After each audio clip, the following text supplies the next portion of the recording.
आप देख रहे हैं अमेज नाउ। गंगा, यमुना, राप्ती और गोमती के तटवर्ती इलाकों से खबरें आप तक। नमस्कार, सत्य घटना के नए अंक के साथ मैं मेनका। शुरुआत करते हैं आज की मुख्य घटनाओं से। केंद्रीय मंत्री रामदास अठावले ने की योगी सरकार की सराहना।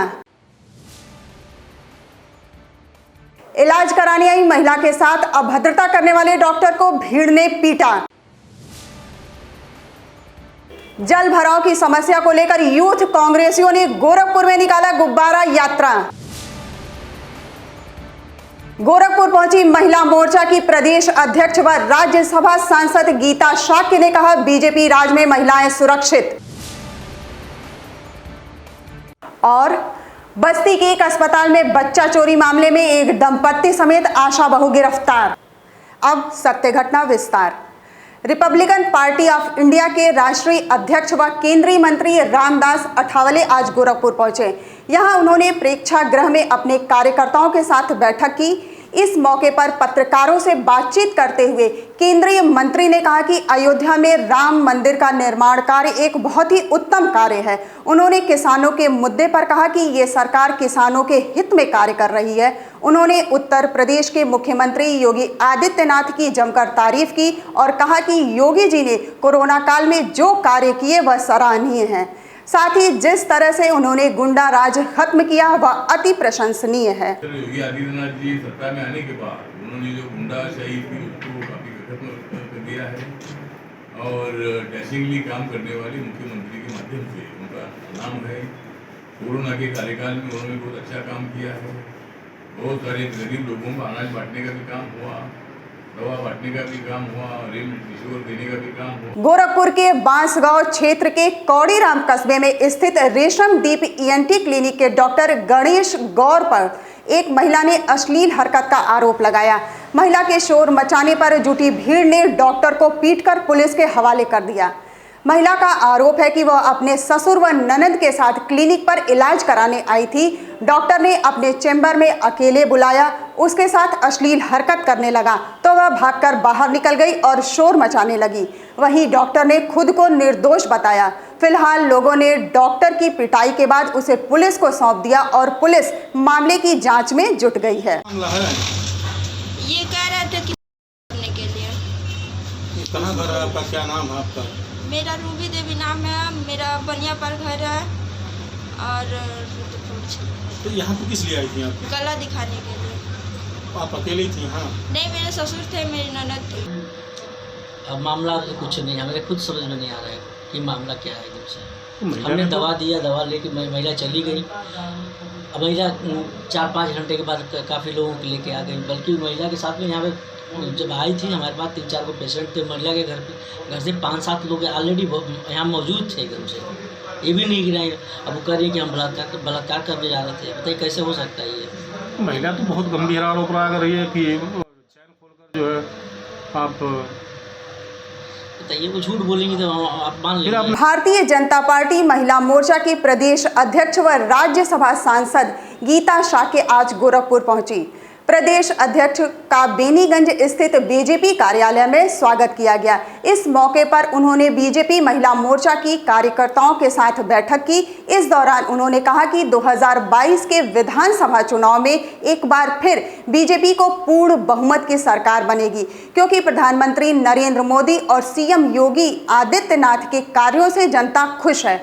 उन्होंने कहा कि आज बीजेपी की सरकार ने जितना विकास किया है किसी सरकार में नहीं हुआ।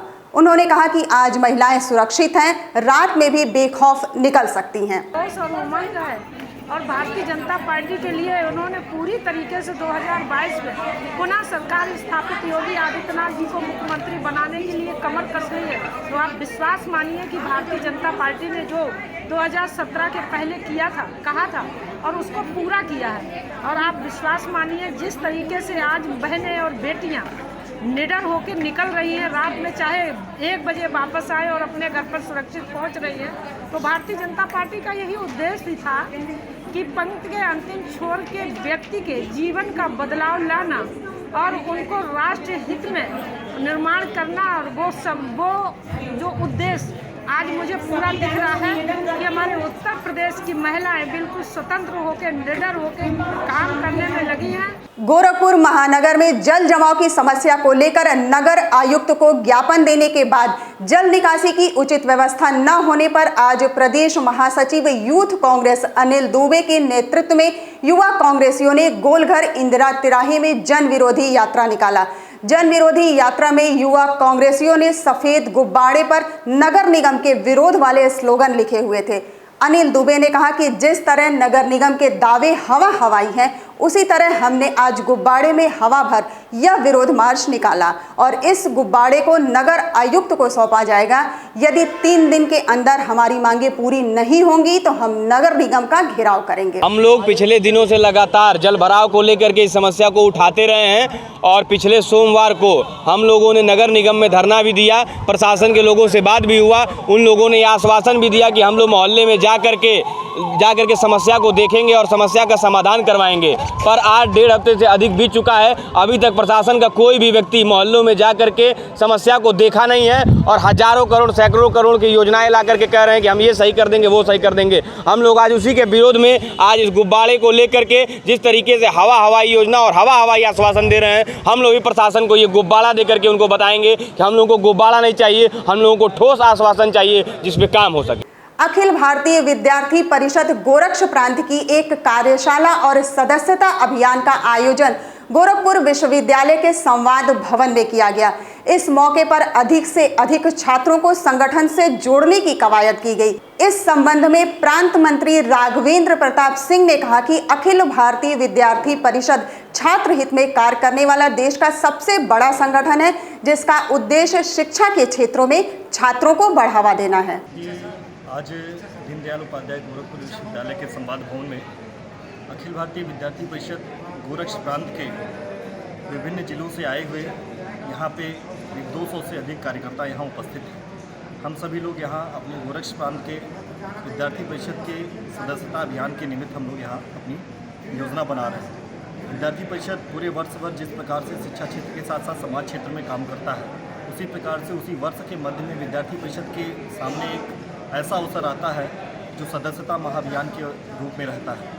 विद्यार्थी परिषद के कार्यकर्ता सदस्यता महाअभियान को एक पर्व के रूप में लेकर बड़े उत्साह के साथ पूरे मनोयोग के साथ लगते हैं और विद्यार्थी परिषद का प्रतिवर्ष लक्ष्य रहता है, जिस प्रकार से विद्यार्थी परिषद विश्व का सबसे बड़ा छात्र संगठन है, वह इसलिए संभव हुआ था कि विद्यार्थी परिषद में 40 लाख से अधिक कार्यकर्ता रहे। पिपराइच थाना क्षेत्र के विकास भारती चौराहे पेट्रोल पंप के निकट एक ऑटो और बाइक की सीधी टक्कर हो गई, जिसमें 3 लोगों की मौके पर ही मौत हो गई। मौके पर पहुंची पिपराइच पुलिस ने शव को कब्जे में लेकर पोस्टमार्टम के लिए मेडिकल कॉलेज भेज दिया गया तथा टेम्पो और उसके ड्राइवर को हिरासत में लेकर थाने ले गई। बताया जा रहा है कि घटना में बाइक पर 4 लोग सवार थे, जिसमें पति पत्नी एक बच्ची की मौके पर ही दर्दनाक मौत हो गई, जबकि 5 वर्ष का एक छोटा बच्चा दूर जाकर गिरने से बच गया। बच्चे को पिपराइच पुलिस अपने साथ थाने पर लाई, बाद में उसको परिजनों को सौंप दिया गया। निषाद पार्टी के राष्ट्रीय अध्यक्ष डॉक्टर संजय कुमार निषाद ने लखनऊ के 1090 चौराहे से निषाद पार्टी द्वारा संकल्प समाज उत्थान आरक्षण यात्रा रथ को हरी झंडी दिखाकर रवाना किया। डॉक्टर निषाद ने बताया कि इस रथ यात्रा को 1 महीने बाद 15 अक्टूबर को राजधानी लखनऊ में ही समापन किया जाएगा। साथ ही उन्होंने बताया कि संकल्प समाज उत्थान आरक्षण यात्रा 1 महीने में 20,000 किलोमीटर का फासला तय कर लखनऊ में होने वाली निषाद पार्टी की विशाल महारैली सरकार बनाओ अधिकार पाओ को लेकर लोगों को न्योता देगी और आगामी विधानसभा चुनाव में किंग मेकर की भूमिका में रहेगी निषाद पार्टी। डॉक्टर निषाद ने कहा कि निषाद पार्टी का गठन ही निर्बलों, वंचितों और शोषितों के हक के अधिकार और मान सम्मान के लिए किया गया है। डॉक्टर निषाद ने अभी तक की सरकार को काले अंग्रेज की उपाधि देते हुए कहा कि आज़ादी से पूर्व मुगलों और अंग्रेजों ने निषाद समाज को कानून बनाकर उजाड़ने का काम किया था और आज़ादी के बाद से काले अंग्रेजों ने अपने अपने समाज के उत्थान के लिए देश में सबसे बड़ी आबादी होने वाले निषाद समाज को उनके हक अधिकार से वंचित रखकर उजाड़ने का काम किया है। फर्जी स्टिंग मामले में डॉक्टर निषाद ने कहा कि आज निषाद पार्टी की लोकप्रियता बढ़ रही है तो विरोधी अचंभित है कि कैसे एक मल्लाह का बेटा मात्र 5 साल के राजनीतिक सफर में राजनीति के बड़े बड़े सूरमाओं को हराने और पिछड़े शोषित समाज को एकजुट करने में सफल हो गया।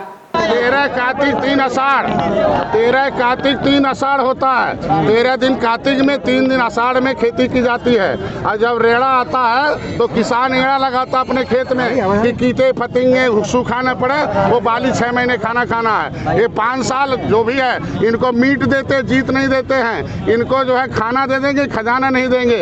इनको सचिवालय में जगह नहीं देंगे, सचिवालय में कानून नहीं बनाएंगे, शौचालय देंगे। 70 साल से इन्हें ठगा गया है, सबने ठगा है। इन्हें हम पॉलिटिकली हम स्ट्रांग कर रहे हैं। ये झुआ भर रोड पर पौआ का जो लेबल लगाया गया था, इस यात्रा से हम लोग जाकर उस झुआ भर रोड पर निषाद पार्टी का लेबल लगाने जा रहे हैं। और जो पौआ भर लोग पॉलिटिकली ट्रेंड थे, इनके हिस्से खा रहे हैं, उसका करारा जवाब होगा। जो गांव में जाएंगे मार कर भगाए जाएंगे, उनके जवाब मांगा जाएगा। 70 साल से हिसाब मांगा जाएगा कि 70 साल हमने वोट दिया था, कई बार हमने वोट दिया था, उसका क्या हुआ। पुलिस महानिदेशक उत्तर प्रदेश मुकुल गोयल के आदेश पर आधारभूत साइबर क्राइम प्रशिक्षण 15 सितंबर से 30 सितंबर तक चलने वाले साइबर अपराध कार्यशाला का शुभारंभ online ADG law and order Prashant Kumar, IG law and order Rajesh modak D Rao द्वारा लखनऊ से किया गया। प्रशिक्षण कार्यशाला में पुलिस लाइन गोरखपुर के व्हाइट हाउस में वरिष्ठ पुलिस अधीक्षक डॉक्टर विपिन तांडा, पुलिस अधीक्षक अपराध डॉक्टर महेंद्र पाल सिंह ने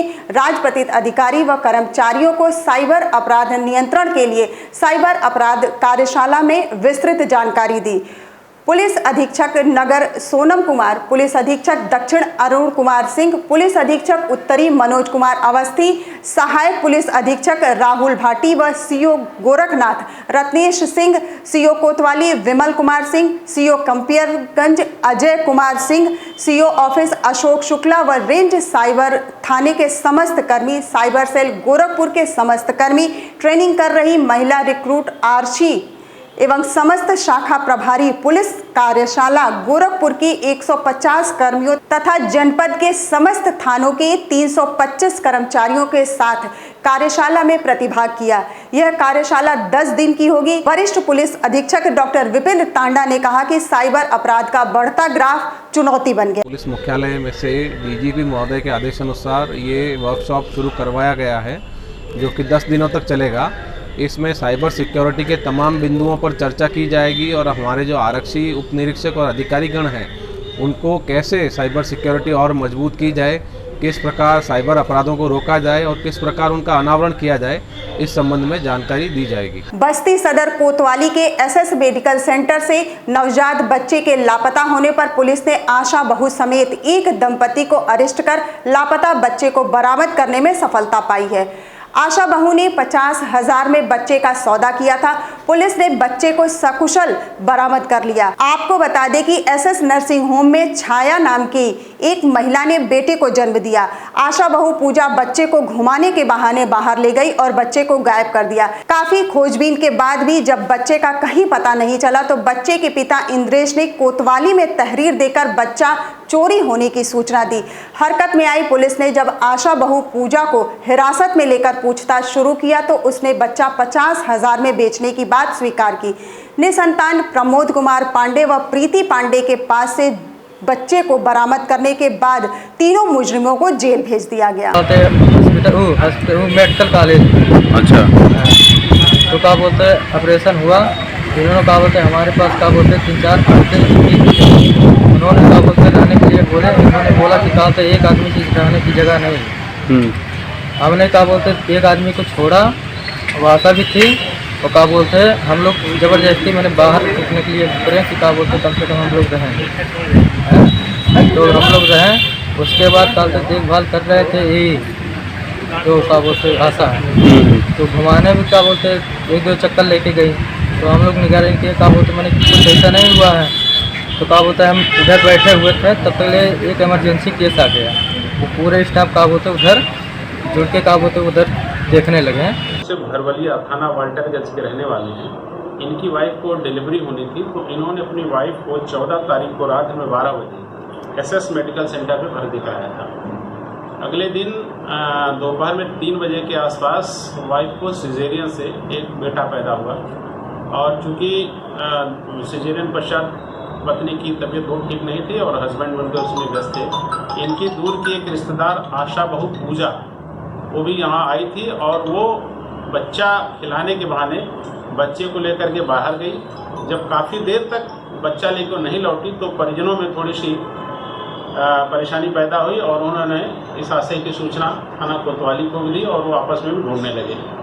इस प्रकार से वादी ने एक इस आशय की तहरीर भी थाना कोतवाली पे दी कि उनका एक बच्चा जो बिल्कुल अभी नवजात शिशु था वो गायब हो गया हॉस्पिटल से, जिसके क्रम में मुकदमा धारा संख्या 322/21 धारा 363, 365, 368 IPC का यहाँ दर्ज हुआ और इंस्पेक्टर कोतवाली और उनकी टीम ने बड़ा सार्थक प्रयास करके इस पूरे घटना को एक चैलेंज के रूप में लिया और पूजा जो आशा बहू उससे जब शक्ति से इन लोगों ने पूछताछ की तो उन्होंने ये बात बताई कि प्रमोद पांडे और उनकी पत्नी प्रीति पांडे जो मूल रूप से अठेवरा थाना रुधौली के रहने वाले हैं और जिनकी शादी के 15 वर्ष हो चुके थे, जिनको कोई इशू नहीं था, बच्चा नहीं पैदा हुआ था, तो पूजा जो आशा बहू थी उससे इन लोगों ने पूर्व में बात की थी कि उनको एक बच्चा चाहिए और इसने ये वादा किया था कि हम आपको एक बच्चा दिलवाएंगे, क्योंकि ये प्रमोद झाड़ फूक का काम करता था और ये पूजा भी कभी कभी कह जाती थी। इस प्रकार से दोनों की जान पहचान और दोस्ती हो गई थी। पूजा ने इसी अपने वादे को निभाने के लिए जो उनके रिश्तेदार ही थी और जिसको डिलीवरी हुई थी उसका बच्चा वहाँ से गायब कर दिया और ले जाकर के प्रमोद पांडे को दे दिया। सत्य घटना के आज के अंक में बस इतना ही। तेज, सटीक और ताज़ी घटनाओं को जानने के लिए जुड़े रहिए अमेज नाउ के फेसबुक पेज, यूट्यूब चैनल और वेब पोर्टल से। अगले अंक में आपसे फिर होगी मुलाकात, तब तक के लिए नमस्कार।